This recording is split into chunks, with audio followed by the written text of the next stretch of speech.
11वां अध्याय। ब्रह्मा जी की काली देवी से प्रार्थना। नारद जी बोले, पूज्य पिताजी, विष्णु जी के वहाँ से चले जाने पर क्या हुआ? ब्रह्मा जी कहने लगे कि जब भगवान विष्णु वहाँ से चले गए तो मैं देवी दुर्गा का स्मरण करने लगा और उनकी स्तुति करने लगा। मैंने माँ जगदम्बा से यही प्रार्थना की कि वे मेरा मनोरथ पूर्ण करें। वे पृथ्वी पर अवतरित होकर भगवान शिव का वरण कर उन्हें विवाह बंधन में बांधें। मेरी अनन्य भक्ति स्तुति से प्रसन्न हो योग निद्रा चामुंडा मेरे सामने प्रकट हुई। उनकी कज्जल सी कांति, रूप सुंदर और दिव्य था। वे 4 भुजाओं वाली शेर पर बैठी थीं। उन्हें सामने देख मैंने उनको अत्यंत नम्रता से प्रणाम किया और उनकी पूजा उपासना की। तब मैंने उन्हें बताया कि देवी, भगवान शिव रुद्र रूप में कैलाश पर्वत पर निवास कर रहे हैं। वे समाधि लगाकर तपस्या में लीन हैं। वे पूर्ण योगी हैं। भगवान रुद्र ब्रह्मचारी हैं और वे गृहस्थ जीवन में प्रवेश नहीं करना चाहते। वे विवाह नहीं करना चाहते, अतः आप उन्हें मोहित कर उनकी पत्नी बनना स्वीकार करें। हे देवी, स्त्री के कारण ही भगवान शिव ने मेरा मजाक उड़ाया है और मेरी निंदा की है, इसलिए मैं भी उन्हें स्त्री के लिए आसक्त देखना चाहता हूँ। देवी, आपके अलावा कोई भी इतना शक्तिशाली नहीं है कि वो भगवान शंकर को मोह में डाले। मेरा आपसे अनुरोध है कि आप प्रजापति दक्ष के यहाँ उनकी कन्या के रूप में जन्म लें और भगवान शिव का वरण कर उन्हें गृहस्थ आश्रम में प्रवेश कराएं। देवी चामुंडा बोली, हे ब्रह्मा, भगवान शिव तो परम योगी हैं। भला उनको मोहित करके तुम्हें क्या लाभ होगा? इसके लिए तुम मुझसे क्या चाहते हो? मैं तो हमेशा से ही उनकी दासी हूँ। उन्होंने अपने भक्तों का उद्धार करने के लिए ही रुद्र अवतार धारण किया है। यह कहकर वे शिवजी का स्मरण करने लगी। फिर वे कहने लगी कि ये तो सच है कि कोई भगवान शिव को मोहमाया के बंधनों में नहीं बांध सकता। इस संसार में कोई भी शिवजी को मोहित नहीं कर सकता। मुझ में भी इतनी शक्ति नहीं है कि उन्हें उनके कर्तव्य पथ से विमुख कर सकूं। फिर भी आपकी प्रार्थना से प्रसन्न होकर मैं इसका प्रयत्न करूंगी, जिससे भगवान शिव मोहित होकर विवाह कर लें। मैं सती रूप धारण कर पृथ्वी पर अवतरित होंगी। 12वां अध्याय। दक्ष की तपस्या। नारद जी ने पूछा, हे ब्रह्मा जी, उत्तम व्रत का पालन करने वाले प्रजापति दक्ष ने तपस्या करके देवी से कौन सा वरदान प्राप्त किया और वे किस प्रकार दक्ष की कन्या के रूप में जन्मी? ब्रह्मा जी बोले, हे नारद, मेरी आज्ञा पाकर प्रजापति दक्ष क्षीर सागर के उत्तरी तट पर चले गए। वे उसी तट पर बैठकर देवी उमा को अपनी पुत्री के रूप में प्राप्त करने के लिए उन्हें हृदय से स्मरण करते हुए तपस्या करने लगे। मन को एकाग्र कर प्रजापति दक्ष दृढ़ता से कठोर व्रत का पालन करने लगे। उन्होंने 3000 दिव्य वर्षों तक घोर तपस्या की। वे केवल जल और हवा ही ग्रहण करते थे। तत्पश्चात देवी जगदम्बा ने उन्हें प्रत्यक्ष दर्शन दिए। कालिका देवी अपने सिंह पर विराजमान थी। उनकी श्यामल कांति व मुख अत्यंत मोहक था। उनकी 4 भुजाएं थीं। वे एक हाथ में वरद, दूसरे में अभय, तीसरे में नीलकमल और चौथे हाथ में खड्ग धारण किए हुए थीं। उनके दोनों नेत्र लाल थे और केश लंबे व खुले हुए थे। देवी का स्वरूप बहुत ही मनोहारी था। उत्तम आभा से प्रकाशित देवी को दक्ष और उनकी पत्नी ने श्रद्धा पूर्वक नमस्कार किया। उन्होंने देवी की श्रद्धा भाव से स्तुति की। दक्ष बोले, हे जगदम्बा, भवानी, कालिका, चंडिके, महेश्वरी, मैं आपको नमस्कार करता हूँ। मैं आपका बहुत आभारी हूँ जो आपने मुझे दर्शन दिए हैं। हे देवी, मुझ पर प्रसन्न होइए। ब्रह्मा जी ने कहा, हे नारद, देवी जगदम्बा ने स्वयं ही दक्ष के मन की इच्छा जान ली थी। वे बोली, दक्ष, मैं तुम्हारी तपस्या से बहुत प्रसन्न हूँ। तुम अपने मन की इच्छा मुझे बताओ। मैं तुम्हारे सभी दुखों को अवश्य दूर करूंगी। तुम अपनी इच्छानुसार वरदान मांग सकते हो। जगदम्बा की यह बात सुनकर प्रजापति दक्ष बहुत प्रसन्न हुए और देवी को प्रणाम करने लगे। दक्ष बोले, हे देवी, आप धन्य हैं। आप ही प्रसन्न होने पर मनोवांछित फल देने वाली हैं। हे देवी, यदि आप मुझे वर देना चाहती हैं, तो मेरी बात ध्यानपूर्वक सुने और मेरी इच्छा पूर्ण करें। हे जगदम्बा, मेरे स्वामी शिव ने रुद्र अवतार धारण किया है, परंतु अब तक आपने कोई अवतार धारण नहीं किया है। आपके सिवा कौन उनकी पत्नी होने योग्य है? अतः हे देवी, आप मेरी पुत्री के रूप में धरती पर जन्म लें और भगवान शिव को अपने रूप लावण्य से मोहित करें। हे जगदम्बा, आपके अलावा कोई भी शिवजी को कभी मोहित नहीं कर सकता, इसलिए आप हर मोहिनी अर्थात भगवान को मोहने वाली बनकर संपूर्ण जगत का हित कीजिए। यही मेरे लिए वरदान है। दक्ष का ये वचन सुनकर जगदम्बिका हंसने लगी और मन में भगवान शिव का स्मरण कर बोली, हे प्रजापति दक्ष, तुम्हारी पूजा आराधना से मैं प्रसन्न हूँ। तुम्हारे वर के अनुसार मैं तुम्हारी पुत्री के रूप में जन्म लूंगी। तत्पश्चात बड़ी होकर मैं कठोर तप द्वारा महादेव जी को प्रसन्न कर उन्हें पति रूप में प्राप्त करूंगी। मैं उनकी दासी हूँ। प्रत्येक जन्म में शिव शंभु ही मेरे स्वामी होते हैं, अतः मैं तुम्हारे घर में जन्म लेकर शिवा का अवतार धारण करूंगी। अब तुम घर जाओ, परंतु एक बात हमेशा याद रखना, जिस दिन तुम्हारे मन में मेरा आदर कम हो जाएगा, उसी दिन मैं अपना शरीर त्याग कर अपने स्वरूप में लीन हो जाऊंगी। यह कहकर देवी जगदम्बिका वहां से अंतर्धान हो गयीं, तथा प्रजापति दक्ष सुखी मन से घर लौट आए। 13वां अध्याय, दक्ष द्वारा मैथुनी सृष्टि का आरंभ। ब्रह्मा जी कहते हैं, हे नारद, प्रजापति दक्ष देवी का वरदान पाकर अपने आश्रम में लौट आए। मेरी आज्ञा पाकर प्रजापति दक्ष मानसिक सृष्टि की रचना करने लगे, परंतु फिर भी प्रजा की संख्या में वृद्धि होती न देखकर वे बहुत चिंतित हुए और मेरे पास आकर कहने लगे, हे प्रभु, मैंने जितने भी जीवों की रचना की है वे सभी उतने ही रह गए, अर्थात उनमें कोई भी वृद्धि नहीं हो पाई। हे तात, मुझे कृपा कर ऐसा कोई उपाय बताइए जिससे वे जीव अपने आप बढ़ने लगे। ब्रह्मा जी बोले, प्रजापति दक्ष, मेरी बात ध्यान पूर्वक सुनो। तुम त्रिलोकीनाथ भगवान शिव की भक्ति करते हुए यह कार्य संपन्न करो, वे निश्चय ही तुम्हारा कल्याण करेंगे। तुम प्रजापति वीरण की परम सुंदर पुत्री असिकनी से विवाह करो और स्त्री के साथ मैथुन धर्म का आश्रय लेकर प्रजा बढ़ाओ। असिकनी से तुम्हें बहुत सी संतानें प्राप्त होंगी। मेरी आज्ञा के अनुसार दक्ष ने वीरण की पुत्री असिकनी से विवाह कर लिया। उनकी पत्नी के गर्भ से उन्हें 10,000 पुत्रों की प्राप्ति हुई। ये हर्यश्व नाम से जाने गए। सभी पुत्र धर्म के पथ पर चलने वाले थे। एक दिन अपने पिता दक्ष से उन्हें प्रजा की सृष्टि करने का आदेश मिला। तब इस उद्देश्य से तपस्या करने के लिए वे पश्चिम दिशा में स्थित नारायण सर नामक तीर्थ पर गए। वहाँ सिंधु नदी व समुद्र का संगम हुआ है। उस पवित्र तीर्थ के जल के स्पर्श से उनका मन उज्जवल और ज्ञान से संपन्न हो गया। वे उसी स्थान पर प्रजा की वृद्धि के लिए तप करने लगे। नारद, इस बात को जानने के बाद तुम श्रीहरि विष्णु की इच्छा से उनके पास गए और बोले, दक्षपुत्र हर्यश्वगण, तुम पृथ्वी का अंत देखे बिना सृष्टि की रचना करने के लिए कैसे उद्यत हो गए। ब्रह्मा जी बोले, हर्यश्व बड़े ही बुद्धिमान थे। वे तुम्हारा प्रश्न सुनकर उस पर विचार करने लगे। वे सोचने लगे कि जो उत्तम शास्त्र रूपी पिता के निवृत्ति परक आदेश को नहीं समझता, वह केवल रजोगुण पर विश्वास करने वाला पुरुष सृष्टि निर्माण का कार्य कैसे कर सकता है। इस बात को समझकर वे नारद जी की परिक्रमा करके ऐसे रास्ते पर चले गए जहाँ से वापस लौटना असंभव है। जब प्रजापति दक्ष को यह पता चला कि उनके सभी पुत्र नारद से शिक्षा पाकर मेरी आज्ञा को भूलकर ऐसे स्थान पर चले गए जहाँ से लौटा नहीं जा सकता, तो दक्ष इस बात से बहुत दुखी हुए। वे पुत्रों के वियोग को सह नहीं पा रहे थे। तब मैंने उन्हें बहुत समझाया और उन्हें सांत्वना दी। तब पुनः दक्ष की पत्नी असिकनी के गर्भ से शबलाश्व नामक एक सहस्त्र पुत्र हुए। वे सभी अपने पिता की आज्ञा को पाकर पुनः तपस्या के लिए उसी स्थान पर चले गए जहाँ उनके बड़े भाई गए थे। नारायण सरोवर के जल के स्पर्श से उनके सभी पाप नष्ट हो गए और मन शुद्ध हो गया। वे उसी तट पर प्रणव मंत्र का जाप करते हुए तपस्या करने लगे। तब नारद, तुमने पुनः वही बातें जो उनके भाइयों को कही थी उन्हें भी बता दी, और तुम्हारे दिखाए मार्ग के अनुसार वे अपने भाइयों के पथ पर चलते ऊर्ध्व गति को प्राप्त हुए। दक्ष को इस बात से बहुत दुख हुआ और वे दुख से बेहोश हो गए। जब प्रजापति दक्ष को ज्ञात हुआ कि ये सब नारद की वजह से हुआ है, तो उन्हें बहुत क्रोध आया। संयोग से तुम भी उसी समय वहाँ पहुँच गए। तुम्हें देखते ही क्रोध के कारण वे तुम्हारी निंदा करने लगे और तुम्हें धिक्कारने लगे। वे बोले, तुमने सिर्फ दिखाने के लिए ऋषियों का रूप धारण कर रखा है। तुमने मेरे पुत्रों को ठगकर उन्हें भिक्षुओं का मार्ग दिखाया है। तुमने लोक और परलोक दोनों के श्रेय का नाश कर दिया है। जो मनुष्य ऋषि देव और पितृ ऋणों को उतारे बिना ही मोक्ष की इच्छा मन में लिए माता पिता को त्याग कर घर से चला जाता है, सन्यासी बन जाता है, वह अधोगति को प्राप्त हो जाता है। हे नारद, तुमने बार बार मेरा अमंगल किया है, इसलिए मैं तुम्हें शाप देता हूँ कि तुम कहीं भी स्थिर नहीं रह सकोगे। तीनों लोकों में विचरते हुए तुम्हारा पैर कहीं भी स्थिर नहीं रहेगा, अर्थात तुम्हें ठहरने के लिए सुस्थिर ठिकाना नहीं मिलेगा। नारद, यद्यपि तुम साधु पुरुषों द्वारा सम्मानित हो, परंतु तुम्हें शोकवश दक्ष ने ऐसा शाप दिया जिसे तुमने शांत मन से ग्रहण कर लिया और तुम्हारे मन में किसी प्रकार का विकार नहीं आया। 14वां अध्याय, दक्ष की 60 कन्याओं का विवाह। ब्रह्मा जी बोले, हे मुनिराज, दक्ष के इस रूप को जानकर मैं उसके पास गया। मैंने उसे शांत करने का बहुत प्रयत्न किया और सांत्वना दी। मैंने उसे तुम्हारा परिचय दिया। दक्ष को मैंने यह जानकारी भी दी कि तुम भी मेरे पुत्र हो। तुम मुनियों में श्रेष्ठ एवं देवताओं के प्रिय हो।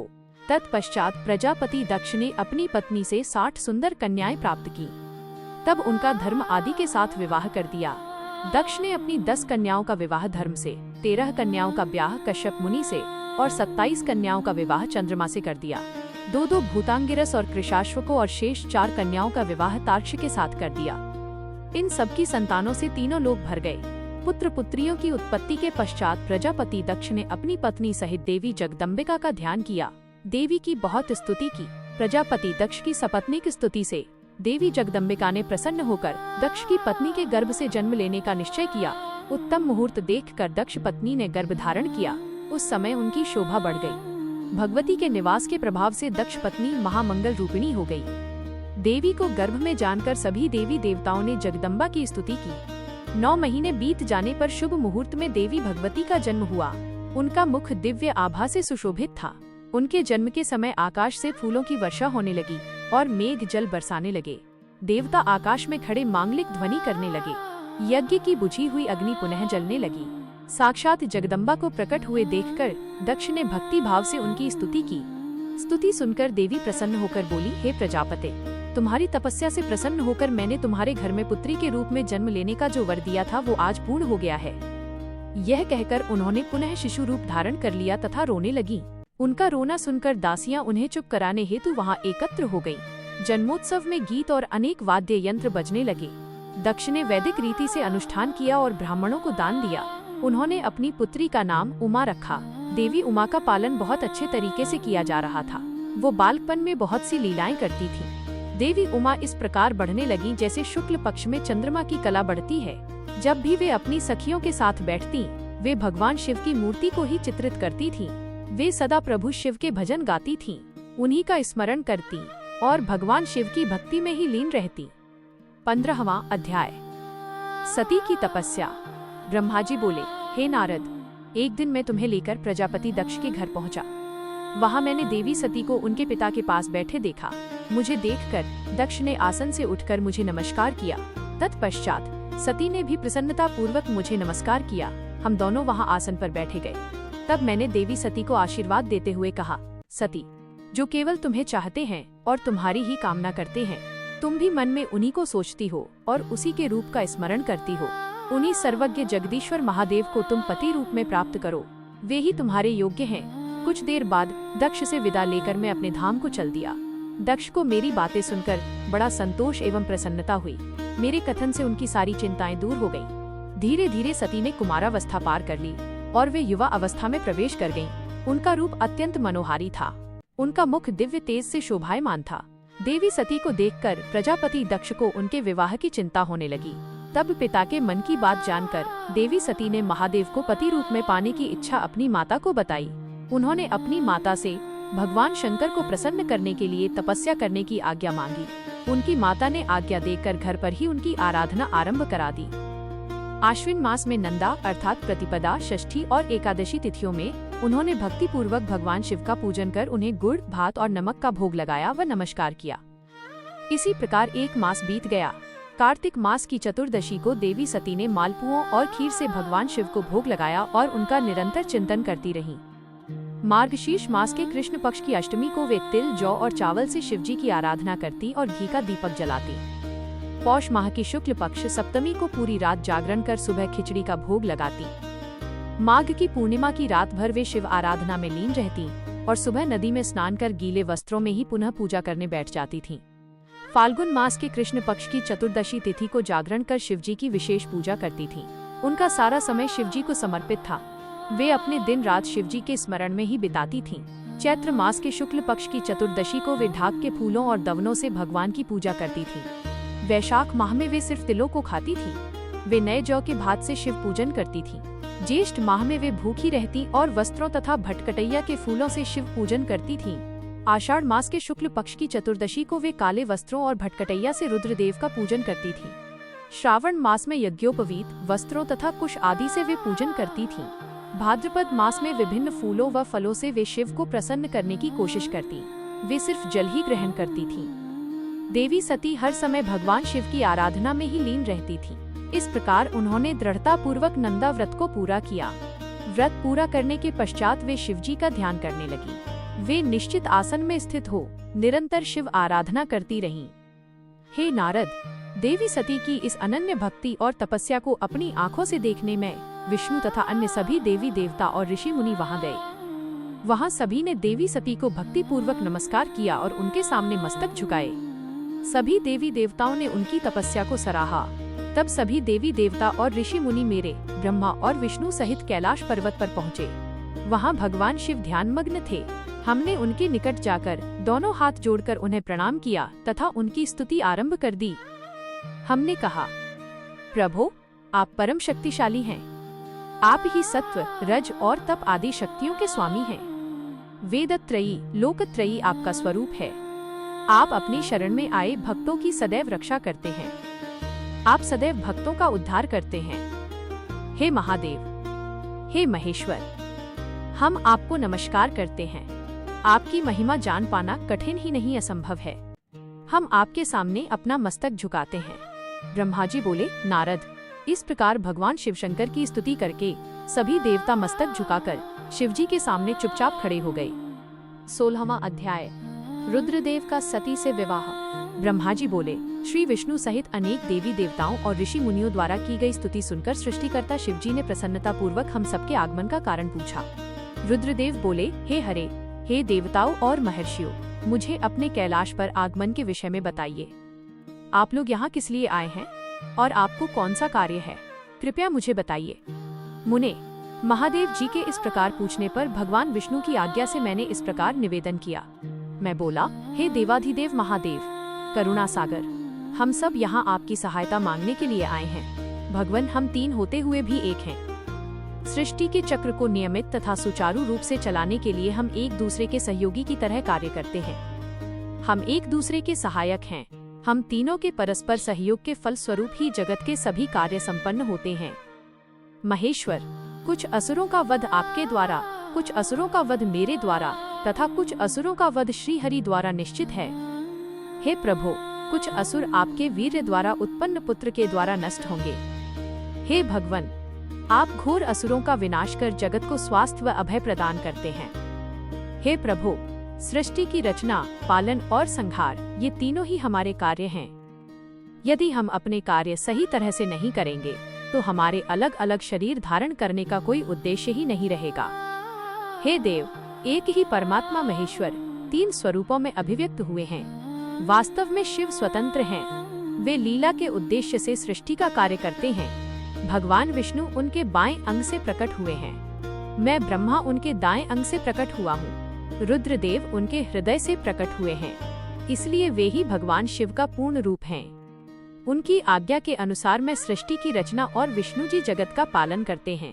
हम अपना कार्य करते हुए विवाह कर सपत्नीक हो गए हैं।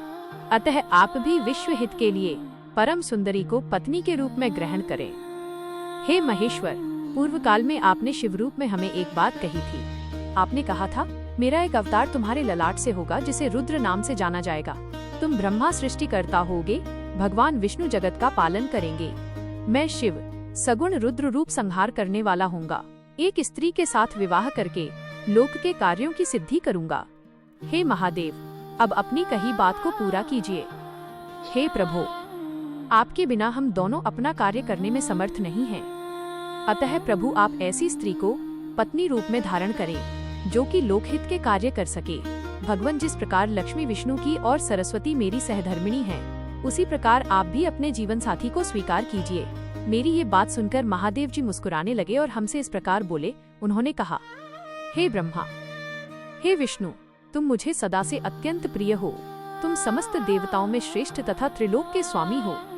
परंतु मेरे लिए विवाह करना उचित नहीं है। मैं सदैव तपस्या में लीन रहता हूँ। इस संसार से मैं सदा विरक्त रहता हूँ। मैं तो एक योगी हूँ जो सदैव निवृत्ति के मार्ग पर चलता है। घर गृहस्थी से भला मेरा क्या काम। मैं तो सदैव आत्मरूप हूँ जो माया से दूर है, जिसका शरीर अवधूत है, जो ज्ञानी, आत्मा को जानने वाला और कामना से शून्य हो, भोगों से दूर रहता है, जो अविकारी है। भला उसे संसार में स्त्री से क्या प्रयोजन है। मैं तो योग करते समय ही आनंद का अनुभव करता हूँ। जो मनुष्य ज्ञान से रहित हैं, वे ही भोग को अधिक महत्व देते हैं। विवाह एक बहुत बड़ा बंधन है, इसलिए मैं विवाह के बंधनों में बंधना नहीं चाहता। आत्मा का चिंतन करने के कारण मेरी लौकिक स्वार्थ में कोई रुचि नहीं है। फिर भी जगत के हित के लिए तुमने जो कहा है वो मैं करूँगा। तुम्हारे कहे अनुसार मैं विवाह अवश्य ही करूँगा, क्योंकि मैं सदा अपने भक्तों के वश में रहता हूँ। परंतु मैं ऐसी स्त्री से विवाह करूँगा जो योगिनी तथा इच्छानुसार रूप धारण करने वाली हो। जब मैं योग साधना करूँ तो वह भी योगिनी हो जाए। और जब मैं कामासक्त हूँ तब वह कामिनी बन जाए। ऐसी स्त्री ही मुझे पत्नी रूप में स्वीकार्य होगी। मैं सदैव शिव चिंतन में लगा रहता हूँ। जो स्त्री मेरे चिंतन में विघ्न डालेगी वह जीवित नहीं रह सकेगी। मैं, विष्णु और ब्रह्मा, हम सभी शिव के अंश हैं, इसलिए हम सदा ही उनका चिंतन करते हैं। उनके चिंतन के लिए मैं बिना विवाह किए रह सकता हूँ। अतः मुझे ऐसी पत्नी प्रदान कीजिए जो मेरे अनुसार ही कार्य करे। यदि वह स्त्री मेरे कार्यों में विघ्न डालेगी तो मैं उसे त्याग दूंगा। विवाह हेतु शिव की स्वीकृति पाकर मैं और विष्णु जी प्रसन्न हो गए। फिर मैं विनम्रता पूर्वक भगवान शिव से बोला, हे नाथ महेश्वर, प्रभु, आपको जिस प्रकार की स्त्री की आवश्यकता है ऐसी ही स्त्री के विषय में सुनो। हे प्रभु, भगवान शिव की पत्नी उमा ही विभिन्न अवतार धारण करके पृथ्वी पर प्रकट होती हैं और सृष्टि के विभिन्न कार्यों को पूरा करने में अपना सहयोग प्रदान करती हैं। उन्हीं देवी उमा ने लक्ष्मी रूप धारण कर श्रीहरि को वरा, सरस्वती रूप में वे मेरी अर्धांगिनी बनी। अब वही देवी लोकहित के लिए अपने तीसरे अवतार में अवतरित हुई हैं। उमा देवी प्रजापति दक्ष की कन्या के रूप में अवतार लेकर आपको पति रूप में पाने की इच्छा लिए घोर तपस्या कर रही हैं। उनका नाम देवी सती है। सती ही आपकी भार्या होने के योग्य हैं। वे महातेजस्विनी ही आपको पति रूप में प्राप्त करेंगी। हे भगवान, आप उनकी कठोर तपस्या को पूर्ण करके उन्हें फलस्वरूप वरदान प्रदान करिए। उनका तपस्या का प्रयोजन आपको पति रूप में प्राप्त करना ही है। अतः प्रभु, आप देवी सती की मनोकामना को पूरा कीजिए। हम सभी देवी देवताओं की यही इच्छा है। हम आपके विवाह का उत्सव देखना चाहते हैं। आपका विवाह तीनों लोगों को सुख प्रदान करेगा तथा सभी के लिए मंगलमय होगा। तब भगवान शिव बोले, आप सबकी आज्ञा मेरे लिए सबसे ऊपर है, क्योंकि मैं सदैव अपने भक्तों के अधीन हूँ। आपकी इच्छानुसार मैं देवी सती द्वारा तपस्या पूरी कर उनसे विवाह अवश्य करूँगा। भगवान शिव के ये वचन सुनकर हम सभी बहुत प्रसन्न हुए और उनसे आज्ञा लेकर अपने अपने धाम को चले गए। 17वां अध्याय। सती को शिव से वर की प्राप्ति। ब्रह्मा जी कहते हैं, हे नारद, सती ने आश्विन मास के शुक्ल पक्ष की अष्टमी को उपवास किया। नंदा व्रत के पूर्ण होने पर जब वे भगवान शिव के ध्यान में मग्न थीं, तो भगवान शिव ने उन्हें प्रत्यक्ष दर्शन दिए। भगवान शिव का रूप अत्यंत मनोहारी था। उनके 5 मुख थे और प्रत्येक मुख में 3 नेत्र थे। मस्तक पर चंद्रमा शोभित था। उनके कंठ में नील चिन्ह था। उनके हाथ में त्रिशूल, ब्रह्मकपाल, वर तथा अभय था। उन्होंने पूरे शरीर पर भस्म लगा रखी थी। गंगा जी उनके मस्तक की शोभा बढ़ा रही थी। उनका मुख करोड़ों चंद्रमाओं के समान प्रकाशमान था। सती ने उन्हें प्रत्यक्ष रूप में अपने सामने पाकर उनके चरणों की वंदना की। उस समय लज्जा और शर्म के कारण उनका सिर नीचे की ओर झुका हुआ था। तपस्या का फल प्रदान करने के लिए शिवजी बोले, उत्तम व्रत का पालन करने वाली हे दक्ष नंदिनी, मैं तुम्हारी तपस्या से बहुत प्रसन्न हूँ, इसलिए तुम्हारी मनोकामना को पूरा करने के लिए स्वयं यहाँ प्रकट हुआ हूँ। अतः तुम्हारे मन में जो भी इच्छा है, तुम्हारी जो भी कामना है, जिसके वशीभूत होकर तुमने इतनी घोर तपस्या की है, वह मुझे बताओ, मैं उसे अवश्य ही पूर्ण करूँगा। ब्रह्मा जी कहते हैं, हे मुनि, जगदीश्वर महादेव जी ने सती के मनोभाव को समझ लिया था। फिर भी वे सती से बोले कि देवी वर मांगो। देवी सती शर्म से सिर झुकाई थी। वे चाहकर भी कुछ नहीं कह पा रही थी। भगवान शिव के वचन सुनकर सती प्रेम में मग्न हो गई थी। शिव जी बार बार सती से वर मांगने के लिए कह रहे थे। तब देवी सती ने महादेव जी से कहा, हे वर देने वाले प्रभु, मुझे मेरी इच्छा के अनुसार ही वर दीजिए। इतना कहकर देवी चुप हो गयी। जब भगवान शिव ने देखा कि देवी सती लज्जावश कुछ कह नहीं पा रही हैं, तो वे स्वयं उनसे बोले, हे देवी, तुम मेरी अर्धांगिनी बनो। यह सुनकर सती अत्यंत प्रसन्न हुई, क्योंकि उन्हें अपने मनोवांछित फल की प्राप्ति हुई थी। वे अपने हाथ जोड़कर और मस्तक को झुकाकर भक्त वत्सल शिव के चरणों की वंदना करने लगीं। सती बोली, हे देवाधिदेव महादेव, प्रभो, आप मेरे पिता को कहकर वैवाहिक विधि से मेरा पाणी ग्रहण करें। ब्रह्मा जी बोले, नारद। सती की बात सुनकर शिवजी ने उन्हें ये आश्वासन दिया कि ऐसा ही होगा। तब देवी सती ने भगवान शिव को हर्ष एवं मोह से देखा और उनसे आज्ञा लेकर अपने पिता के घर चली गयी। भगवान शिव कैलाश पर लौट गए और देवी सती का स्मरण करते हुए उन्होंने मेरा चिंतन किया। शिवजी के स्मरण करने पर मैं तुरंत कैलाश की ओर चल दिया। मुझे देखकर भगवान शिव बोले, ब्राह्मण, दक्ष कन्या सती ने बड़ी भक्ति से मेरी आराधना की है। उनके नंदा व्रत के प्रभाव से और आप सब देवताओं की इच्छाओं का सम्मान करते हुए मैंने देवी सती को उनका मनोवांछित वर प्रदान कर दिया है। देवी ने मुझसे ये वर मांगा कि मैं उनका पति हो जाऊं। उनके वर के अनुसार मैंने सती को अपनी पत्नी के रूप में प्राप्त करने का वर दे दिया है। वर प्राप्त कर वे बड़ी प्रसन्न हुईं।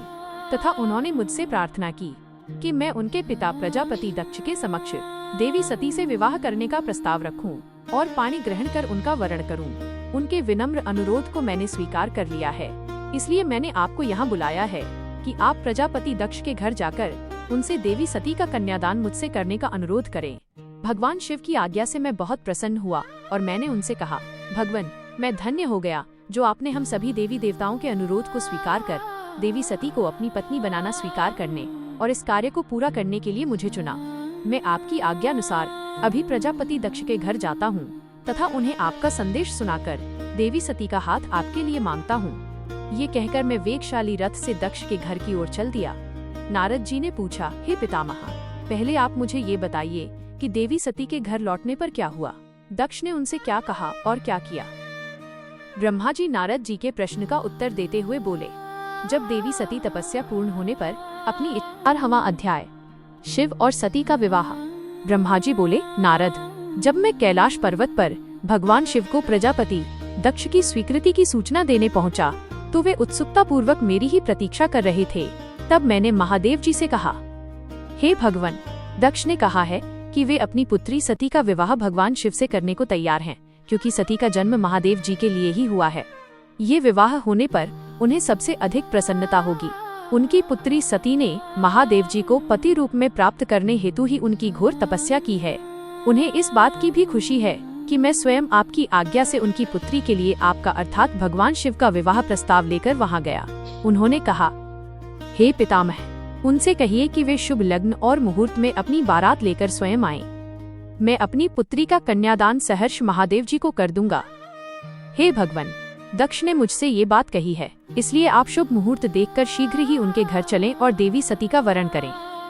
हे नारद, मेरे ऐसे वचन सुनकर शिवजी ने कहा, हे संसार की सृष्टि करने वाले ब्रह्मा जी, मैं तुम्हारे और नारद जी के साथ ही प्रजापति दक्ष के घर चलूंगा। इसलिए ब्रह्मा जी, आप नारद और अपने मानस पुत्रों का स्मरण कर उन्हें यहाँ बुला लें। साथ ही मेरे पार्षद भी दक्ष के घर चलेंगे। नारद, तब भगवान शिव की आज्ञा पाकर मैंने तुम्हारा और अपने अन्य मानस पुत्रों का स्मरण किया। उन तक मेरा संदेश पहुँचते ही वे तुरंत कैलाश पर्वत पर उपस्थित हो गयी। उन्होंने हर्षित मन से महादेव जी को और मुझे प्रणाम किया। तत्पश्चात शिवजी ने भगवान श्री हरि विष्णु का स्मरण किया। भगवान विष्णु देवी लक्ष्मी के साथ अपने विमान गरुड़ पर बैठ वहां आ गए। चैत्र मास के शुक्ल पक्ष की त्रयोदशी तिथि में रविवार को पूर्वा फाल्गुनी नक्षत्र में त्रिलोकीनाथ भगवान शिव की बारात धूमधाम से कैलाश पर्वत से निकली। उनकी बारात में मैं, देवी सरस्वती, विष्णु जी, देवी लक्ष्मी, सभी देवी देवता, मुनि और शिवगण आनंद मग्न होकर चल रहे थे। रास्ते में खूब उत्सव हो रहा था। भगवान शिव की इच्छा से बैल, बाघ, सांप, जटा और चंद्रकला उनके आभूषण बन गए। भगवान स्वयं नंदी पर सवार होकर प्रजापति दक्ष के घर पहुँचे। द्वार पर भगवान शिव की बारात देखकर सभी हर्ष से फूले नहीं समा रहे थे। प्रजापति दक्ष ने विधि पूर्वक भगवान शिव की पूजा अर्चना की। उन्होंने सभी देवताओं का खूब आदर सत्कार किया तथा उन्हें घर के अंदर ले गए। दक्ष ने भगवान शिव को उत्तम आसन पर बैठाया और हम सभी देवताओं और ऋषि मुनियों को भी यथायोग्य स्थान दिया। सभी का भक्ति पूर्वक पूजन किया। तत्पश्चात दक्ष ने मुझसे प्रार्थना की कि मैं ही वैवाहिक कार्य को संपन्न कराऊं। मैंने दक्ष की प्रार्थना को स्वीकार किया और वैवाहिक कार्य कराने लगा। शुभ लग्न और शुभ मुहूर्त देखकर प्रजापति दक्ष ने अपनी पुत्री सती का हाथ भगवान शिव के हाथों में सौंप दिया और विधि विधान से पाणी ग्रहण संस्कार संपन्न कराया। उस समय वहां बहुत बड़ा उत्सव हुआ और नाच गाना भी हुआ। सभी आनंद मग्न थे। हम सभी देवी देवताओं ने भगवान शिव और देवी सती की बहुत स्तुति की और उन्हें भक्ति पूर्वक प्रणाम किया। भगवान शिव और सती का विवाह हो जाने पर उनके माता पिता बहुत प्रसन्न हुए और महादेव जी को अपनी कन्या का दान कर प्रजापति दक्ष कृतार्थ हो गए। महेश्वर का विवाह होने का पूरा संसार मंगल उत्सव मनाने लगा। 19वां अध्याय, ब्रह्मा और विष्णु द्वारा शिव की स्तुति करना। ब्रह्मा जी कहते हैं, नारद, कन्यादान करके दक्ष ने भगवान शिव को अनेक उपहार प्रदान किए। उन्होंने सभी ब्राह्मणों को भी दान दक्षिणा दी। तत्पश्चात भगवान विष्णु अपनी पत्नी लक्ष्मी जी सहित भगवान शिव के समक्ष हाथ जोड़कर खड़े होकर उनकी आराधना करने लगे। वे बोले, हे दया सागर महादेव जी, आप संपूर्ण जगत के पिता हैं और देवी सती सबकी माता हैं। भगवान, आप दोनों ही अपने भक्तों की रक्षा के लिए और दुष्टों का नाश करने के लिए अनेक अवतार धारण करते हैं। इस प्रकार उन्होंने शिव सती की बहुत स्तुति की। नारद, मैं उनके पास आकर विधि के अनुसार फेरे कराने लगा। ब्राह्मणों की आज्ञा और मेरे सहयोग से सती और भगवान शिव ने विधि पूर्वक अग्नि के फेरे लिए। उस समय वहाँ बहुत अद्भुत उत्सव किया जा रहा था। वहाँ विभिन्न प्रकार के बाजे और शहनाइयाँ बज रही थीं। स्त्रियाँ मंगल गीत गा रही थीं और खुशी से सभी नृत्य कर रहे थे। तत्पश्चात भगवान विष्णु बोले, सदाशिव, आप संपूर्ण प्रकृति के रचयिता हैं। आपका स्वरूप ज्योतिर्मय है। ब्रह्मा जी, मैं और रुद्रदेव आपके ही रूप हैं। हम सभी सृष्टि की रचना, पालन और संहार करते हैं। हे प्रभु, हम सब आपका ही अंश हैं। प्रभु, आप आकाश के समान सर्वव्यापी और ज्योतिर्मय हैं। जिस प्रकार हाथ, कान, नाक, मुंह, सिर आदि शरीर के विभिन्न रूप हैं, उसी प्रकार हम सब भी आपके शरीर के ही अंग हैं। आप निर्गुण निराकार हैं। समस्त दिशाएं आपकी मंगल कथा कहती हैं। सभी देवी देवता और ऋषि मुनि आपके ही चरणों की वंदना करते हैं। आपकी महिमा का वर्णन करने में मैं असमर्थ हूँ। भगवान, यदि हम सबसे कुछ गलती हो गई हो तो कृपया उसे क्षमा करें और प्रसन्न हो। ब्रह्मा जी बोले, इस प्रकार श्रीहरि ने भगवान शिव की बहुत स्तुति की। उनकी स्तुति सुनकर भगवान शिव बहुत प्रसन्न हुए। विवाह की सभी रीतियों के पूर्ण होने पर हम सभी ने महादेव जी एवं देवी सती को बधाइयाँ दी तथा उनसे प्रार्थना की कि वे अपनी कृपा दृष्टि सदैव सभी पर बनाए रखें, वे जगत का कल्याण करें। तत्पश्चात भगवान शिव ने मुझसे कहा, हे ब्रह्मन, आपने मेरा वैवाहिक कार्य संपन्न कराया है, अतः आप ही मेरे आचार्य हैं। आचार्य को कार्य सिद्धि के लिए दक्षिणा अवश्य दी जाती है, इसलिए आप मुझे बताइए कि मैं दक्षिणा में आपको क्या दूं। महाभाग, आप जो भी मांगेंगे मैं उसे अवश्य ही दूंगा। मुने, भगवान शिव के इस प्रकार के वचन सुनकर मैं हाथ जोड़कर उनके सामने खड़ा हो गया। मैंने उन्हें प्रणाम करके कहा, हे देवेश, यदि आप मुझे अपना आचार्य मानकर कोई वर देना चाहते हैं तो मैं आपसे यह वर मांगता हूँ कि आप सदा इसी रूप में, इसी वेदी पर विराजमान रहकर अपने भक्तों को दर्शन दें। इस स्थान पर आपके दर्शन करने से सभी पापियों के पाप धुल जाएं। आपके यहाँ विराजमान होने से मुझे आपका साथ प्राप्त हो जाएगा। मैं इसी वेदी के पास आश्रम बनाकर यहाँ निवास करूँगा और तपस्या करूँगा। हे प्रभु, मेरी यही इच्छा है। चैत्र मास के शुक्ल पक्ष की त्रयोदशी को पूर्व फाल्गुनी नक्षत्र में रविवार के दिन जो भी मनुष्य भक्ति भाव से आपका दर्शन करे उसके सभी पाप नष्ट हो जाएं। रोगी मनुष्य के सभी रोग दूर हो जाएं। इस दिन आपका दर्शन कर मनुष्य जिस इच्छा को आपके सामने व्यक्त करे उसे आप तुरंत पूरा करें। हे प्रभु, आप इस दिन सभी को मनोवांछित वर प्रदान करें। भगवान, यही वरदान मैं आपसे मांगता हूँ। मेरी ये बात सुनकर भगवान शिव बहुत प्रसन्न हुए। वे बोले, हे ब्रह्मा, मैं आपकी इच्छा अवश्य ही पूरी करूँगा। तुम्हारे वर के अनुसार मैं देवी सती सहित इस वेदी पर विराजमान रहूंगा। यह कहकर भगवान शिव देवी सती के साथ मूर्ति रूप में प्रकट होकर वेदी के मध्य भाग में विराजमान हो गए। इस प्रकार मेरी इच्छा को पूरा कर जगत के हित के लिए प्रभु शिव वेदी पर अंश रूप में विराजमान हुए। 20वां अध्याय, शिव सती का विदा होकर कैलाश जाना। ब्रह्मा जी बोले, हे महामुनि नारद, मुझे मेरा मनोवांछित वरदान देने के पश्चात भगवान शिव अपनी पत्नी देवी सती को साथ लेकर अपने निवास स्थान कैलाश पर्वत पर जाने के लिए तैयार हुए। तब अपनी बेटी सती व दामाद भगवान शिव को विदा करते समय प्रजापति दक्ष ने अपने हाथ जोड़कर और मस्तक झुकाकर महादेव जी की भक्ति पूर्वक स्तुति की। साथ ही श्रीहरि सहित सभी देवी देवताओं और ऋषि मुनियों ने हर्ष से प्रभु का जय जयकार किया। भगवान शिव ने अपने ससुर प्रजापति दक्ष से आज्ञा लेकर अपनी पत्नी को अपनी सवारी नंदी पर बैठाया और स्वयं भी उस पर बैठकर कैलाश पर्वत की ओर चले गए। उस समय वृषभ पर बैठे भगवान शिव व सती की शोभा देखते ही बनती थी। उनका रूप मनोहारी था। सब मंत्रमुग्ध होकर उन दोनों को जाते हुए देख रहे थे। प्रजापति दक्ष और उनकी पत्नी अपनी बेटी व दामाद के अनोखे रूप पर मोहित हो उन्हें एकटक देख रहे थे। उनकी विदाई पर चारों ओर मंगल गीत गाए जा रहे थे। विभिन्न वाद्य यंत्र बज रहे थे। सभी बाराती शिव के कल्याणमय उज्ज्वल यश का गान करते हुए उनके पीछे पीछे चलने लगे। भगवान शिव देवी सती के साथ अपने निवास कैलाश पर पहुँचे। सभी देवता सहित मैं और विष्णु जी भी कैलाश पर्वत पर पहुँचे। भगवान शिव ने उपस्थित सभी देवी देवताओं और ऋषि मुनियों का हृदय से धन्यवाद किया। भगवान शिव ने सभी को सम्मान पूर्वक विदा किया। तब सभी देवताओं ने उनकी स्तुति की और प्रसन्नता पूर्वक अपने अपने धाम को चले गए। तत्पश्चात भगवान शिव और देवी सती सुख पूर्वक अपने वैवाहिक जीवन का आनंद उठाने लगे। सूत जी कहते हैं, हे मुनियों, मैंने तुम्हें भगवान शिव के शुभ विवाह की पुण्य कथा सुनाई है। भगवान शिव का विवाह कब और किससे हुआ, वे विवाह के लिए कैसे तैयार हुए, इस प्रकार मैंने सभी प्रसंगों का वर्णन तुमसे किया है। विवाह के समय यज्ञ अथवा किसी भी शुभ कार्य के आरंभ में भगवान शिव का पूजन करने के पश्चात इस कथा को जो सुनता अथवा पढ़ता है उसका कार्य या वैवाहिक आयोजन बिना विघ्न और बाधाओं के पूरा होता है। इस कथा के श्रवण से सभी शुभ कार्य निर्विघ्न पूर्ण होते हैं। इस अमृतमयी कथा को सुनकर जिस कन्या का विवाह होता है वह सुख, सौभाग्य, सुशीलता और सदाचार आदि सद्गुणों से युक्त हो जाती है। भगवान शिव की कृपा से पुत्रवती भी होती है। 21वां अध्याय, शिव सती विहार। नारद जी ने पूछा, हे पितामह ब्रह्मा जी, शिवजी के विवाह के पश्चात सभी पधारे देवी देवताओं और ऋषि मुनियों सहित श्रीहरि और आपको विदा करने के पश्चात क्या हुआ? हे प्रभु, इससे आगे की कथा का वर्णन भी आप मुझसे करें। यह सुनकर ब्रह्मा जी ने मुस्कुराते हुए कहा, हे महर्षि नारद, सभी उपस्थित देवताओं को विवाहोपरांत भगवान शिव और देवी सती ने प्रसन्नता पूर्वक विदा कर दिया।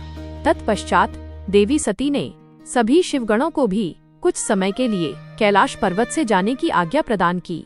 सभी शिवगणों ने महादेव जी को प्रणाम कर उनकी स्तुति की। तत्पश्चात उन्होंने भगवान शंकर से वहां से जाने की आज्ञा मांगी।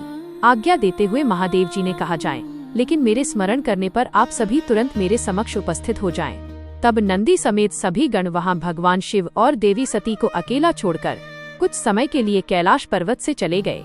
अब कैलाश पर्वत पर भगवान शिव सती के साथ अकेले थे। देवी सती भगवान शिव को पति रूप में प्राप्त कर बहुत खुश थीं। बहुत कठिन तप के उपरांत ही उन्हें भगवान शिव का सानिध्य मिल पाया था। यह सोचकर वो बहुत रोमांचित थीं। उधर देवी सती के अनुपम सौंदर्य को देखकर शिवजी भी मोहित हो चुके थे। वे भी देवी सती का साथ पाकर अपने को धन्य समझ रहे थे। एकांत पाकर शिवजी अपनी पत्नी सती के साथ कैलाश पर्वत के शिखर पर रमण करने लगे। 22वां अध्याय, शिव सती का हिमालय गमन। कैलाश पर्वत पर श्री शिव और दक्ष कन्या सती के विविध विहारों का विस्तार से वर्णन करने के बाद ब्रह्मा जी ने कहा, नारद, एक दिन की बात है कि देवी सती भगवान शिव को प्रेम पूर्वक प्रणाम करके दोनों हाथ जोड़कर खड़ी हो गईं। उन्हें चुपचाप खड़े देखकर भगवान शिव समझ गए कि देवी सती के मन में कुछ बात अवश्य है जिसे वो कहना चाह रही हैं। तब उन्होंने मुस्कुराकर देवी सती से पूछा कि हे प्राणवत्सला, कहिए आप क्या कहना चाहती हैं? यह सुनकर देवी सती बोली, हे भगवन, वर्षा ऋतु आ गई है। चारों ओर का वातावरण सुंदर व मनोहारी हो गया है। हे देवाधिदेव, मैं चाहती हूँ कि कुछ समय हम कैलाश पर्वत से दूर पृथ्वी पर या हिमालय पर्वत पर जाकर रहें। वर्षा काल के लिए हम किसी योग्य स्थान पर चले जाएं और कुछ समय वहीं निवास करें। देवी सती की ये प्रार्थना सुनकर भगवान शिव हंसने लगे।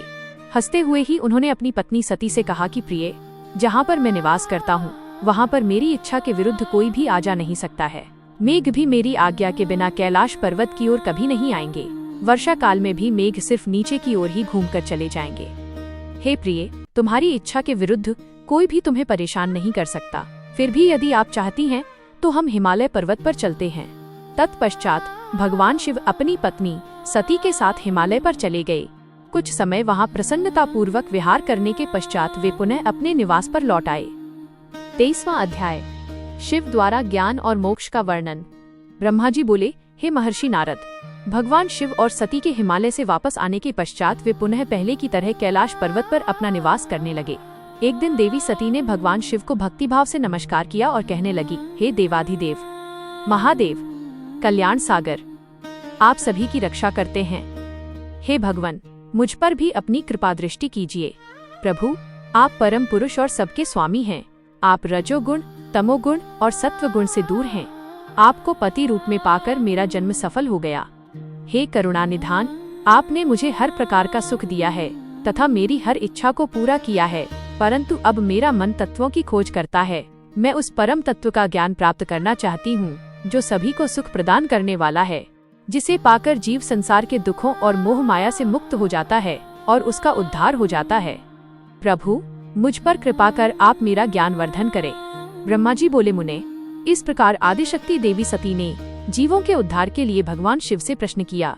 उस प्रश्न को सुनकर महान योगी, सबके स्वामी भगवान शिव प्रसन्नता पूर्वक बोले, हे देवी, हे दक्ष नंदिनी, मैं तुम्हें उस अमृतमयी कथा को सुनाता हूँ जिसे सुनकर मनुष्य संसार के बंधनों से मुक्त हो जाता है। यही वह परम तत्व विज्ञान है जिसके उदय होने से मेरा ब्रह्म स्वरूप है।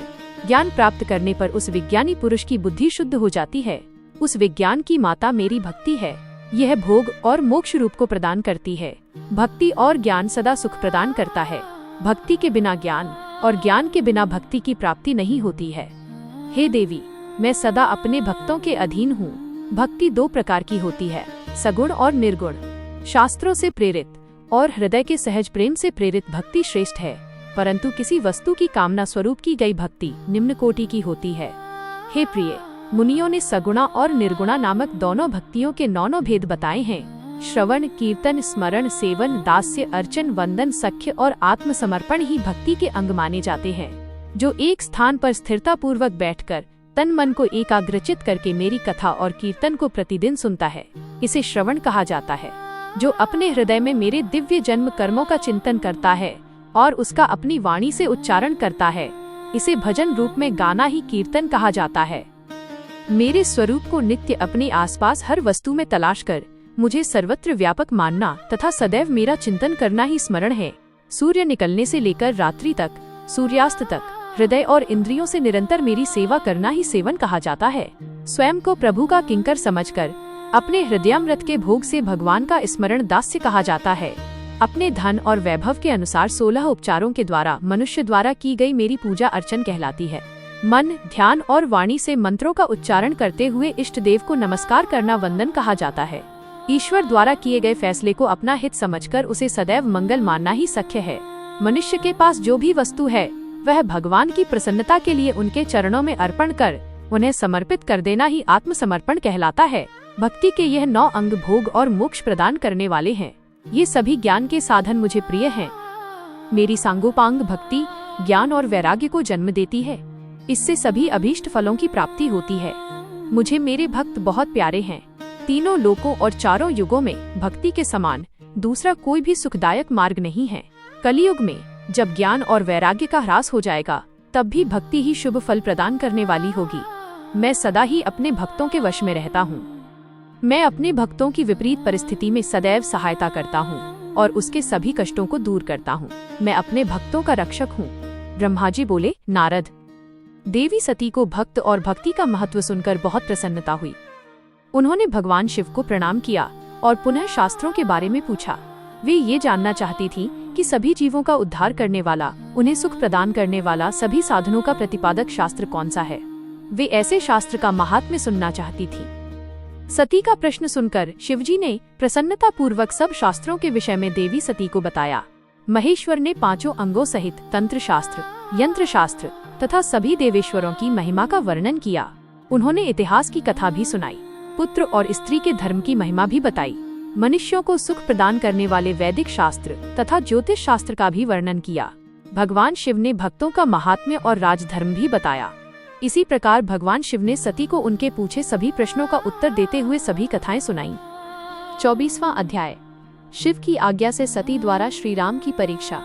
नारद जी बोले, हे ब्रह्मन, हे महाप्राज्ञ, हे दयानिधे, आपने मुझे भगवान शंकर तथा देवी सती के मंगलकारी चरित्र के बारे में बताया।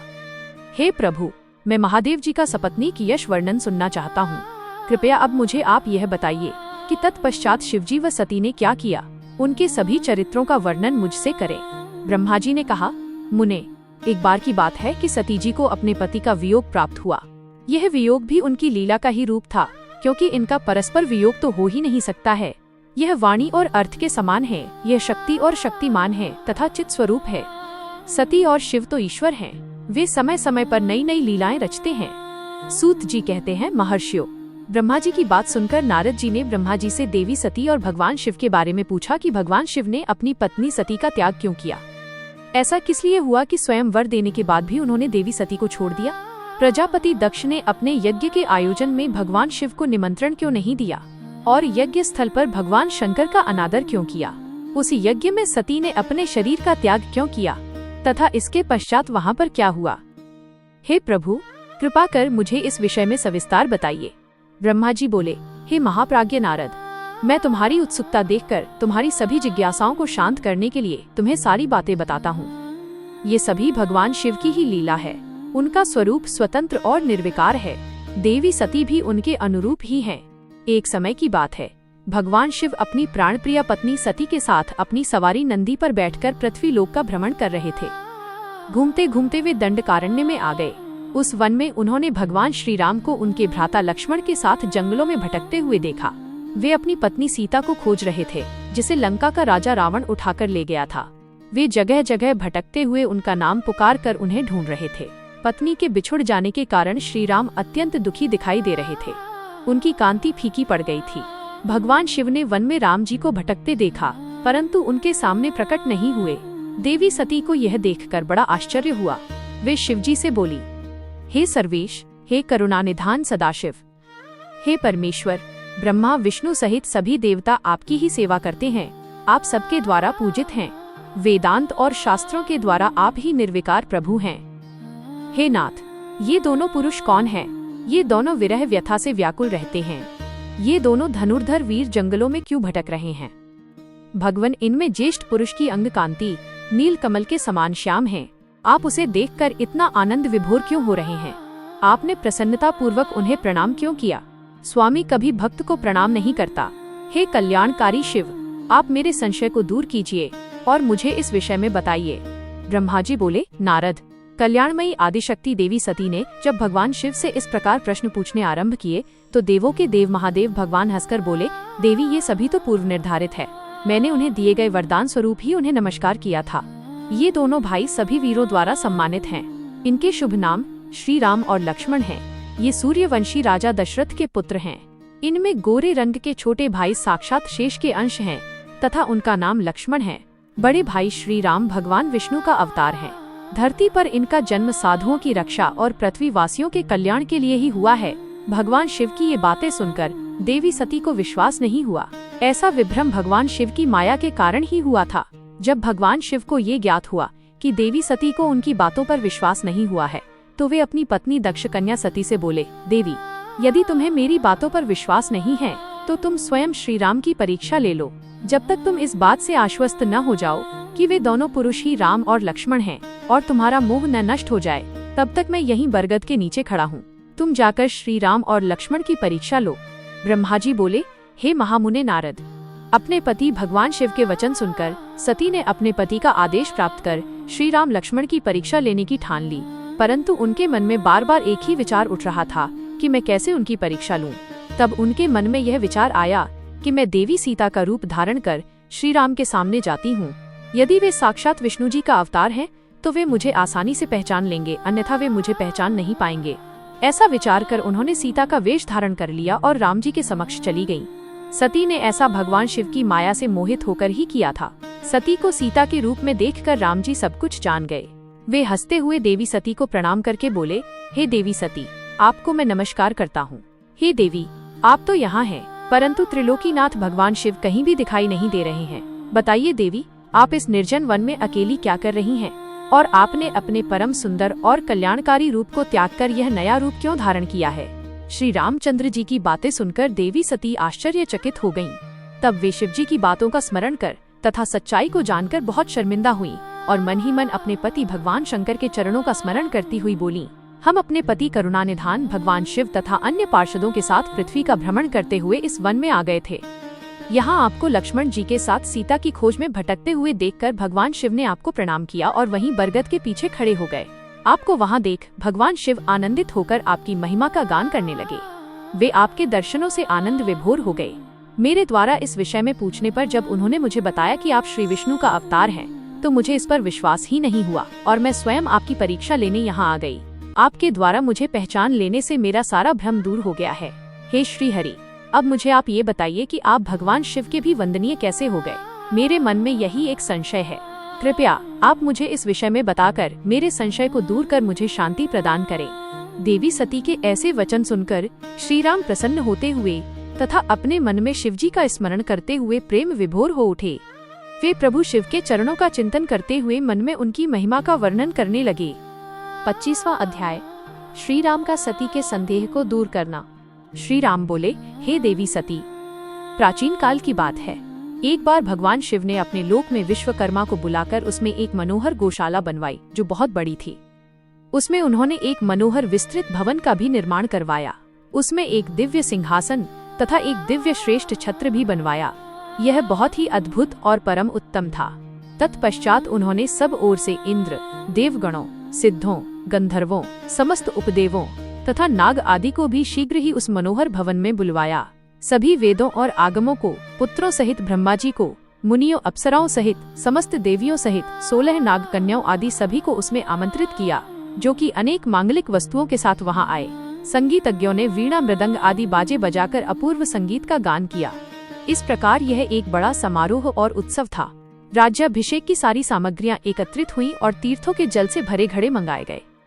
अनेक दिव्य सामग्रियां भी गणों द्वारा मंगवाई गईं। फिर उच्च स्वरों में वेद मंत्रों का घोष कराया गया।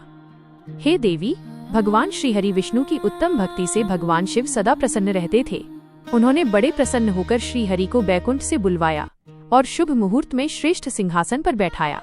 महादेव जी ने स्वयं अपने हाथों से उन्हें बहुत से आभूषण और अलंकार पहनाए।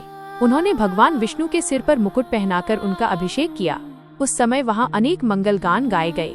तब भगवान शिव ने अपना सारा ऐश्वर्य, जो कि किसी के पास भी नहीं था, उन्हें प्रेम पूर्वक प्रदान किया। इसके पश्चात भगवान शंकर ने उनकी बहुत स्तुति की और जगतकर्ता ब्रह्मा जी से बोले, हे लोकेश, आज से श्रीहरि विष्णु मेरे वंदनीय हुए। यह सुनकर सभी देवता स्तब्ध रह गए। तब वे पुनः बोले कि आप सहित सभी देवी देवता भगवान विष्णु को प्रणाम कर उनकी स्तुति करें तथा सभी वेद मेरे साथ साथ श्री विष्णु जी का भी वर्णन करें। श्री रामचंद्र जी बोले, हे देवी, भगवान शिव अपने भक्तों के ही अधीन हैं। वे अत्यंत दयालु और करुणानिधान हैं। वे सदा ही भक्तों के वश में रहते हैं। इसलिए भगवान विष्णु की शिव भक्ति से प्रसन्न होकर भक्त वत्सल शिव ने यह सब कुछ किया तथा इसके उपरांत उन्होंने विष्णु जी के वाहन गरुड़ ध्वज को भी प्रणाम किया। तत्पश्चात सभी देवी देवताओं और ऋषि मुनियों ने भी श्री हरि की सच्चे मन से स्तुति की। तब भगवान शिव ने विष्णु जी को बहुत से वरदान दिए तथा कहा, श्री हरि, आप मेरी आज्ञा के अनुसार संपूर्ण लोकों के कर्ता, पालक और संहारक हों। धर्म, अर्थ और काम के दाता तथा बुरे अथवा अन्याय करने वाले दुष्टों को दंड तथा उनका नाश करने वाले हों। आप पूरे जगत में पूजित हों तथा सभी मनुष्य सदैव आपका पूजन करें। तुम कभी भी पराजित नहीं होगे। मैं तुम्हें इच्छा की सिद्धि, लीला करने की शक्ति और सदैव स्वतंत्रता का वरदान प्रदान करता हूँ। हे हरे, जो तुमसे बैर रखेंगे उनको अवश्य ही दंड मिलेगा। मैं तुम्हारे भक्तों को भी मोक्ष प्रदान करूंगा तथा उनके सभी कष्टों का भी निवारण करूंगा। तुम मेरी बाईं भुजा से और ब्रह्मा जी मेरी दाईं भुजा से प्रकट हुए हो। रुद्रदेव, जो साक्षात मेरा ही रूप हैं, मेरे ही हृदय से प्रकट हुए हैं। हे विष्णु, आप सदा सबकी रक्षा करेंगे। मेरे धाम में तुम्हारा स्थान उज्जवल एवं वैभवशाली है। वो गोलोक नाम से जाना जाएगा। तुम्हारे द्वारा धारण किए गए सभी अवतार सबके रक्षक और मेरे परम भक्त होंगे। मैं उनका दर्शन करूंगा। श्री रामचंद्र जी कहते हैं, देवी, श्री हरि को अपना अखंड ऐश्वर्य सौंपकर भगवान शिव स्वयं कैलाश पर्वत पर रहते हुए अपने पार्षदों के साथ क्रीड़ा करते हैं। तभी भगवान लक्ष्मीपति विष्णु गोपवेश धारण करके आए और गोप गोपी तथा गौओं के स्वामी बनकर प्रसन्नता पूर्वक विचरने लगे तथा जगत की रक्षा करने लगे। वे अनेक प्रकार के अवतार ग्रहण करते हुए जगत का पालन करने लगे। वे ही भगवान शिव की आज्ञा से 4 भाइयों के रूप में प्रकट हुए। अब इस समय मैं विष्णु ही अवतार रूप में प्रकट होकर 4 भाइयों में सबसे बड़ा राम हूँ। दूसरे भरत हैं, तीसरे लक्ष्मण हैं और चौथे भाई शत्रुघ्न हैं। मैं अपनी माता के आदेशानुसार वनवास भोगने के लिए लक्ष्मण और सीता के साथ इस वन में आया था। किसी राक्षस ने मेरी पत्नी सीता का अपहरण कर लिया है और मैं यहाँ वहाँ भटकता हुआ अपनी पत्नी को ही ढूंढ रहा हूँ। सौभाग्यवश मुझे आपके दर्शन हो गए। अब निश्चय ही मुझे मेरे कार्य में सफलता मिलेगी। हे माता, आप मुझ पर कृपा दृष्टि करें और मुझे यह वरदान दें कि मैं उस पापी राक्षस को मारकर अपनी पत्नी सीता को उसके चंगुल से मुक्त कर सकूं। मेरा ये महान सौभाग्य है कि मुझे आपके दर्शन प्राप्त हुए। मैं धन्य हो गया। इस प्रकार देवी की अनेक प्रकार से स्तुति करके श्री राम जी ने उन्हें अनेक बार प्रणाम किया। श्री राम की बातें सुनकर सती मन ही मन बहुत प्रसन्न हुई और भक्त वत्सल भगवान शिव की स्तुति एवं चिंतन करने लगी। अपनी भूल पर उन्हें लज्जा आ रही थी। वे उदास मन से शिव जी के पास चल दी। वे रास्ते में सोच रही थी कि मैंने अपने पति महादेव जी की बात न मानकर बहुत बुरा किया और श्री राम जी के प्रति भी बुरे विचार अपने मन में लाई। अब मैं भगवान शिव को क्या उत्तर दूंगी। उन्हें अपनी करनी पर बहुत पश्चाताप हो रहा था। वे शिव जी के समीप गईं और चुपचाप खड़ी हो गईं। सती को इस प्रकार चुपचाप और दुखी देखकर भगवान शंकर ने पूछा, देवी, आपने श्री राम की परीक्षा किस प्रकार ली। यह प्रश्न सुनकर देवी सती चुपचाप सिर झुकाकर खड़ी हो गईं। उन्होंने शिव जी को कोई उत्तर नहीं दिया। वे असमंजस में थीं कि क्या उत्तर दें, लेकिन महायोगी शिव ने ध्यान से सारा विवरण जान लिया और उनका मन से त्याग कर दिया। भगवान शिव ने सोचा, अब यदि मैं सती को पहले जैसा ही स्नेह करूं तो मेरी प्रतिज्ञा भंग हो जाएगी। वेद धर्म के पालक शिवजी ने अपनी प्रतिज्ञा पूरी करते हुए सती का मन से त्याग कर दिया। फिर सती से कुछ न कहकर वे कैलाश की ओर बढ़े। मार्ग में सबको, विशेषकर सती जी को सुनाने के लिए आकाशवाणी हुई कि महायोगी शिव आप धन्य हैं। आपके समान तीनों लोक में कोई भी प्रतिज्ञा पालक नहीं है। इस आकाशवाणी को सुनते ही देवी सती शांत हो गईं। उनकी कांति फीकी पड़ गई। तब उन्होंने भगवान शिव से पूछा, हे प्राणनाथ, आपने कौन सी प्रतिज्ञा की है? कृपया आप मुझे बताइए। परंतु भगवान शिव ने विवाह के समय भगवान विष्णु के समक्ष जो प्रतिज्ञा की थी उसे सती को नहीं बताया। तब देवी सती ने भगवान शिव का ध्यान करके उन सभी कारणों को जान लिया जिसके कारण भगवान ने उनका त्याग कर दिया था। त्याग देने की बात जानकर देवी सती अत्यंत दुखी हो गईं। दुख बढ़ने के कारण उनकी आंखों में आंसू आ गए और वो सिसकने लगीं। उनके मनोभावों को समझकर और देवी सती की ऐसी हालत देखकर भगवान शिव ने अपनी प्रतिज्ञा की बात उनके सामने नहीं कही। तब सती का मन बहलाने के लिए शिवजी उन्हें अनेकानेक कथाएं सुनाते हुए कैलाश की ओर चल दिए। कैलाश पर पहुंचकर शिवजी अपने स्थान पर बैठकर समाधि लगाकर ध्यान करने लगे। सती ने दुखी मन से अपने धाम में रहना शुरू कर दिया। भगवान शिव को समाधि में बैठे बहुत समय बीत गया। तत्पश्चात शिवजी ने अपनी समाधि तोड़ी। जब देवी सती को पता चला तो वे तुरंत शिवजी के पास दौड़ी चली आईं। वहां आकर उन्होंने शिवजी के चरणों में प्रणाम किया। भगवान शिव ने उन्हें अपने सम्मुख आसन दिया और उन्हें प्रेम पूर्वक बहुत सी कथाएं सुनाईं। इससे देवी सती का शोक दूर हो गया, परंतु शिवजी ने अपनी प्रतिज्ञा नहीं तोड़ी। हे नारद, ऋषि मुनि आदि सभी शिव और सती की इन कथाओं को उनकी लीला का ही रूप मानते हैं, क्योंकि वे तो साक्षात परमेश्वर हैं, एक दूसरे के पूरक हैं। भला उनमें वियोग कैसे संभव हो सकता है? सती और शिव वाणी और अर्थ की भांति एक दूसरे से मिले हुए हैं। उनमें वियोग होना असंभव है। उनकी इच्छाओं और लीलाओं से ही उनमें वियोग हो सकता है। 26वां अध्याय, दक्ष का भगवान शिव को शाप देना। ब्रह्मा जी बोले, हे नारद, पूर्व काल में समस्त महात्मा और ऋषि प्रयाग में इकट्ठा हुए। वहां पर उन्होंने एक बहुत विशाल यज्ञ का आयोजन किया था। उस यज्ञ में देवर्षि, देवता, ऋषि मुनि, साधु संत, सिद्धगण तथा ब्रह्म का साक्षात्कार करने वाले महान ज्ञानी पधारे, जिसमें मैं स्वयं अपने महातेजस्वी निगमों आगमों सहित परिवार को लेकर वहां पहुंचा। वहां बहुत बड़ा उत्सव हो रहा था। अनेक शास्त्रों में ज्ञान की चर्चा एवं वाद विवाद हो रहा था। उस यज्ञ में त्रिलोकीनाथ भगवान शिव भी देवी सती और अपने गणों सहित पधारे थे। भगवान शिव को वहां आया देख मैंने सभी देवताओं, ऋषियों, मुनियों ने उन्हें झुककर भक्ति भाव से प्रणाम किया तथा अनेक प्रकार से उनकी स्तुति की। शिव जी की आज्ञा पाकर सभी ने अपना आसन ग्रहण कर लिया। इसी समय प्रजापति दक्ष भी वहां आ पहुँचे। वे बड़े ही तेजस्वी थे। प्रजापति दक्ष ने मुझे प्रणाम करके अपना आसन ग्रहण कर लिया। वे ब्रह्मांड के अधिपति थे, इसी कारण उन्हें अपने पद का घमंड हो गया था। उनके मन में अहंकार ने घर कर लिया था। ब्रह्मांड के अधिपति होने के कारण वे सभी देवताओं के वंदनीय थे। सभी ऋषि मुनियों सहित देवर्षियों ने भी मस्तक झुकाकर प्रजापति दक्ष को प्रणाम किया और उनकी स्तुति कर उनका आदर सत्कार किया। परंतु त्रिलोकीनाथ भगवान शिव शंभु ने न तो उन्हें प्रणाम किया और न ही अपने आसन से उठकर दक्ष का स्वागत किया। इस बात पर दक्ष क्रोधित हो गए। ज्ञान शून्य होने के कारण प्रजापति दक्ष ने क्रोधित नेत्रों से महादेव जी को देखा और सबको सुनाते हुए उच्च स्वर में कहने लगे। प्रजापति दक्ष बोले, सभी देवता, असुर, ब्राह्मण, ऋषि मुनि सभी मुझे नम्रता पूर्वक प्रणाम कर मेरे आगे सिर झुकाते हैं।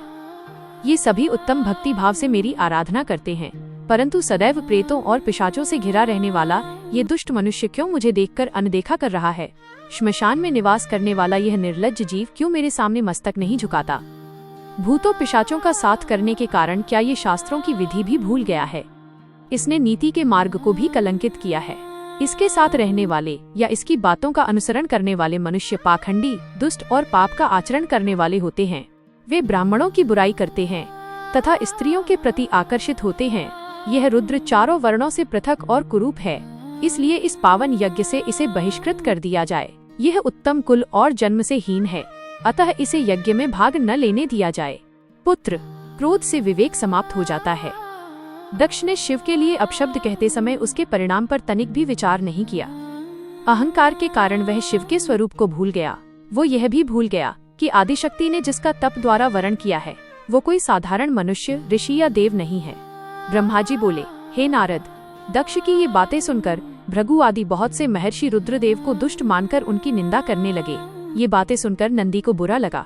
उनका क्रोध बढ़ने लगा और वे दक्ष को शाप देते हुए बोले कि हे महामूढ़, दुर्बुद्धि दक्ष, तू मेरे स्वामी देवाधिदेव महेश्वर को यज्ञ से निकालने वाला कौन होता है, जिनके स्मरण मात्र से यज्ञ सफल हो जाते हैं और तीर्थ पवित्र हो जाते हैं? तू उन महादेव जी को कैसे शाप दे सकता है? मेरे स्वामी निर्दोष हैं और तूने अपने स्वार्थ की सिद्धि के लिए उन्हें शाप दिया है और उनका मजाक उड़ाया है। जिन सदाशिव ने इस जगत की सृष्टि की, इसका पालन किया और जो इसका संहार करते हैं, तू उन्हीं महेश्वर को शाप देता है। नंदी के ऐसे वचनों को सुनकर प्रजापति दक्ष के क्रोध की कोई सीमा न रही। वे आग बबूला हो गए और नंदी समेत सभी रुद्रगणों को शाप देते हुए बोले, अरे दुष्ट रुद्रगणों, मैं तुम्हें शाप देता हूँ कि तुम सब वेदों से बहिष्कृत हो जाओ, तुम वैदिक मार्ग से भटक जाओ और सभी ज्ञानी मनुष्य तुम्हारा त्याग कर दें। तुम शिष्ट आचरण न करो और पाखंडी हो जाओ। सिर पर जटा, शरीर पर भस्म एवं हड्डियों के आभूषण धारण कर मद्यपान, शराब का सेवन करो। जब दक्ष ने शिवजी के प्रिय पार्षदों को इस प्रकार शाप दे दिया तो नंदी बहुत क्षुब्ध हो गए। नंदी भगवान शिव के प्रिय पार्षद हैं। वे बड़े गर्व से दक्ष को उत्तर देते हुए बोले। नंदीश्वर ने कहा, हे दुर्बुद्धि दक्ष, तुझे शिव तत्व का ज्ञान नहीं है। तूने अहंकार में शिवगणों को शाप दे दिया है। तेरे कहने पर भृगु आदि ब्राह्मणों ने भी अभिमान के कारण भगवान शिव का मजाक उड़ाया है। अतः मैं भगवान शिव के तेज के प्रभाव से तुझे शाप देता हूँ कि तुझ जैसे अहंकारी मनुष्य जो सिर्फ कर्मों के फल को देखते हैं, वेदवाद में फंसकर रह जाएंगे। उनका वेद तत्व ज्ञान शून्य हो जाएगा। वे सदैव मोह माया में ही लिप्त रहेंगे। वे पुरुषार्थ विहीन होंगे और स्वर्ग को ही महत्व देंगे। वे क्रोधी व लोभी होंगे। वे सदा ही दान लेने में लगे रहेंगे। हे दक्ष, जो भी भगवान शिव को सामान्य देवता समझकर उनका अनादर करेगा, वह सदैव के लिए तत्वज्ञान से विमुख हो जाएगा। वह आत्मज्ञान को भूलकर पशु के समान हो जाएगा तथा यह दक्ष, जो कि कर्मों से भ्रष्ट हो चुका है, इसका मुख बकरे के समान हो जाएगा। इस प्रकार बहुत गुस्से से भरे नंदी ने जब दक्ष और ब्राह्मणों को शाप दिया तो वहाँ बहुत शोर मच गया। भगवान शिव मधुर वाणी में नंदी को समझाने लगे कि वे शांत हो जाएं। प्रभु शिव बोले, नंदी, तुम तो परम ज्ञानी हो, तुम्हें क्रोध नहीं करना चाहिए। तुमने बिना कुछ जाने और समझे ही दक्ष तथा समस्त ब्राह्मण कुल को शाप दे दिया है। सच्चाई तो ये है कि मुझे कोई भी शाप छू ही नहीं सकता है, इसलिए तुम्हें अपने क्रोध पर नियंत्रण रखना चाहिए था। किसी की बुद्धि कितनी ही दूषित क्यों न हो, वह कभी वेदों को शाप नहीं दे सकता। नंदी, तुम तो सिद्धों को भी तत्वज्ञान का उपदेश देने वाले हो।